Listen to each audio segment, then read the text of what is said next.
Hey y'all.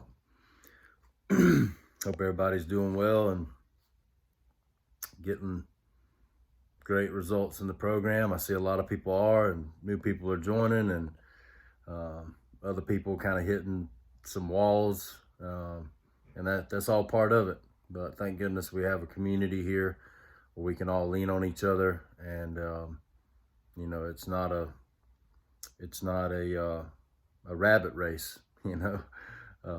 It's a tortoise race that we're on. We're seeking real and lasting change in our lives, in the way that we think, in the way that we eat, in the way that we live. And yeah, just excited to see all the different things that y'all are seeing come to fruition, the fruit that's being born in your lives. Well, this week we are on step 9, and this is commonly referred to as the amends step.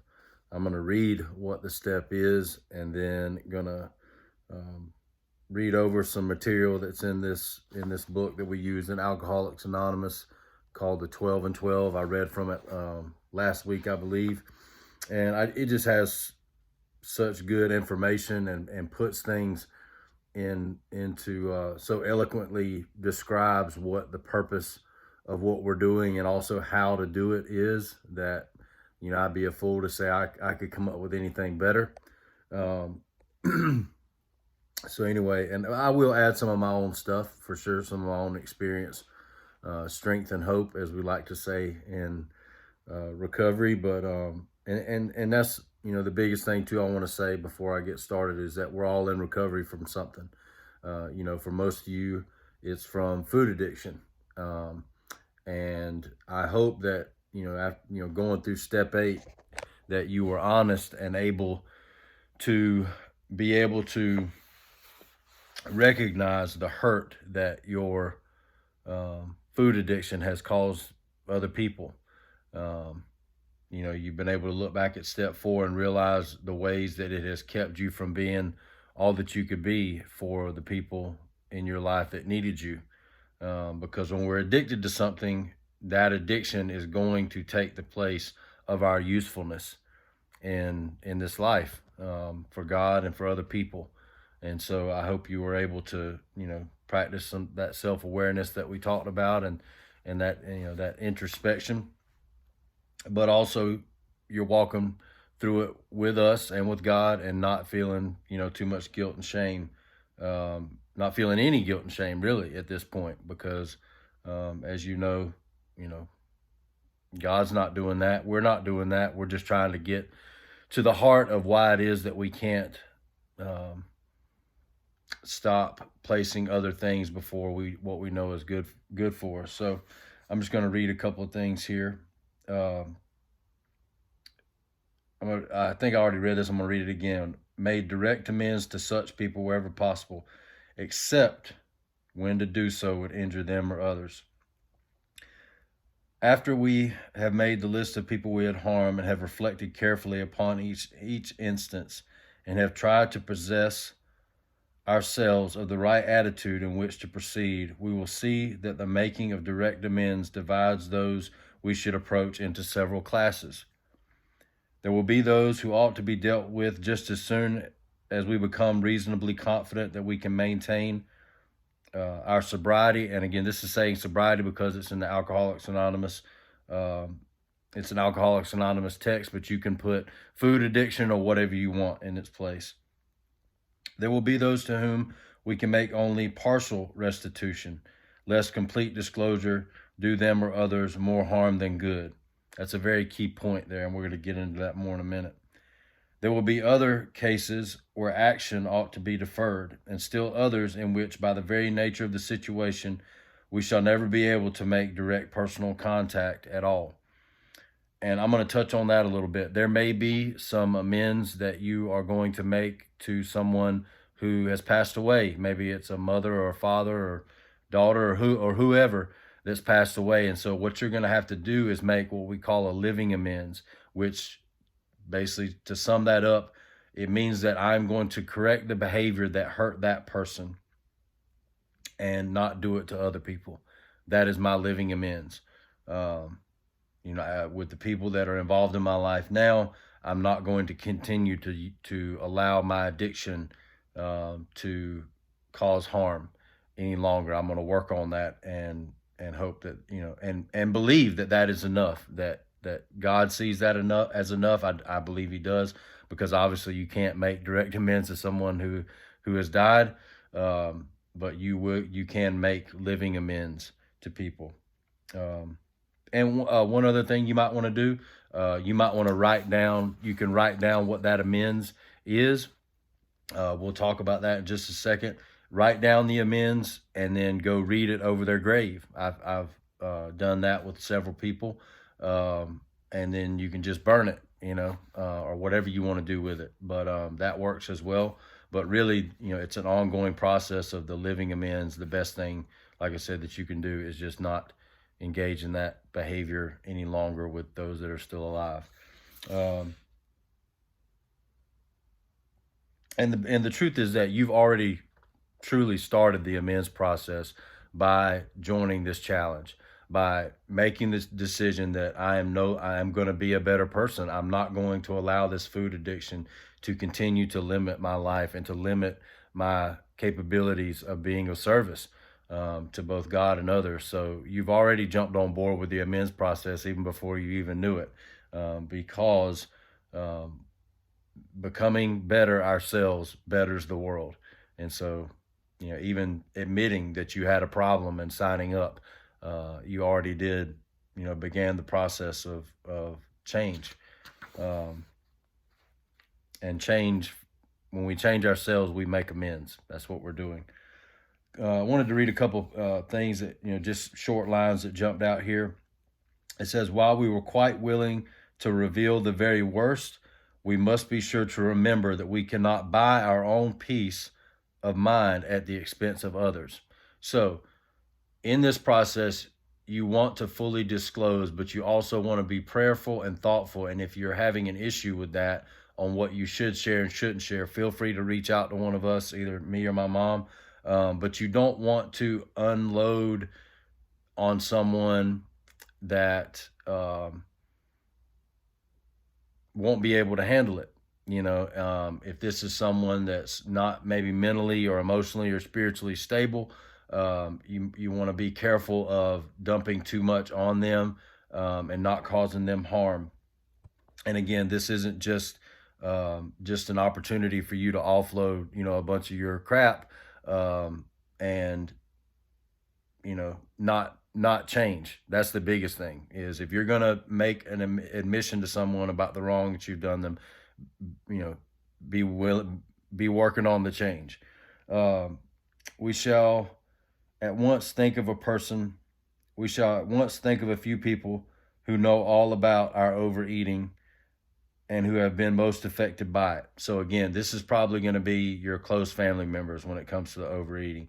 If your overeating has caused health issues that are requiring the time and energy of your family, if you have seen where, hey, I chose food over conversations, I chose food over certain trips, I chose food over my own health, which didn't allow me to, like I said, go on those trips or be around my family, or I didn't go to certain Christmases because I was overweight. I didn't go to the beach because I was overweight. Again, we have to recognize these things, and again, the first people that are probably going to come up are going to be your immediate family members. And you can go, like I said, directly to them. And if it helps you to write it out, I definitely recommend that. Write out exactly what you're going to say and just tell them that. Just say, listen, I don't want this to sound, like I'm just trying to get something off my chest, but I did write this down because I want to be sure to say what, is on my heart and be able to lay it out for you and to communicate it well. So writing down your amends is not a bad idea. A couple other things. After taking this preliminary trial and making amends, we may enjoy such a sense of relief that we conclude our task is finished. We will want to rest on our laurels, which basically, if you don't know what that means, We're wanting to basically just kind of be like, oh yeah, well, I did these couple of amends and I feel really good about it. And the temptation will be to just, kind of sit on and in that feel good state. And the temptation, it says, the temptation to skip the more humiliating and dreaded meetings that still remain may be great. So, it may be that your overeating and your food addiction cost you a marriage. It may be that, that it's, led to, your kids, um, having their own issues with overeating and not being healthy, because you basically fed them the same food that you were eating. So, those are the tough ones, but do them anyway. Um, and like I said, it's been the harder ones, the ones that I didn't want to do, that the ones that I didn't want to do, that were the ones that where I've seen the most amazing things happen. People that I didn't think I would ever make amends with are actually people that I talk to regularly. People that wouldn't accept my amends are actually people that I talk to regularly now, and actually am helping, go through their own healing journey. So don't discount what can possibly happen. Read a couple other things. We cannot, for example, upload a detailed account of extramarital adventuring upon the shoulders of our unsuspecting wife or husband. So, if you somehow your food addiction has affected your relationship in that kind of way, or or you had a extramarital affair, um, with someone, you don't want to necessarily, bring that up, um, without talking to someone first and making sure that it's the right time, and making sure that they're at a place where they can understand it, where they can receive it. And it may be that you don't need to bring it up at all. Um, you may want to just unload that, with one of us, your coaches, or with a counselor or someone like that. It does, and here's why: it does not lighten our own burden when we recklessly make the crosses of others heavier to bear. And then this last line, this is the most important thing. When you're struggling to whether to make the amends or not, and whether it's going to make an impact or any, and how to do it, because this is the heart of the issue. For the readiness to take the full consequences of our past acts and to take responsibility for the well-being of others at the same time is the very spirit of step 9. So again, this whole step is just an acknowledgement that, hey, my actions affect others. The choices that I make affect other people, and that comes down to the things that I eat and the things that I put in my body, and the choices that I make either benefit me in service to others, or they limit me in service to others. So, when we're talking about optimal eating, again, this is a broadening of your perspective of your decisions. Instead of just focusing on how food makes you feel, it's broadening your perspective that food and taking care of yourself affects other people. It affects your ability to be of service to them. So we hope that, I hope, I know my mom does, that this whole process of going through these different steps is you're going to come to know a freedom like you've never known before. Maybe you've gone your whole life, and there's been people, you've been struggling with overeating your whole life, and you can go all the way back to your childhood, and you're going to be able to make amends, to maybe a brother or sister or whoever. And man, I can tell you, the relationships that I have with the people that I've been able to make amends to are some of the strongest ones and the most precious ones in my life. And I think you're going to find the same thing. So just be brave. And if you need prayer, or you need coaching, that's what we're here for. Reach out to us. But yeah, I look forward to hearing the blessings that you're going to receive, and the connection that you're going to gain with others through this step, and with yourself, and with God, for sure. So yeah, love y'all, and we'll We'll talk to you soon. Be blessed.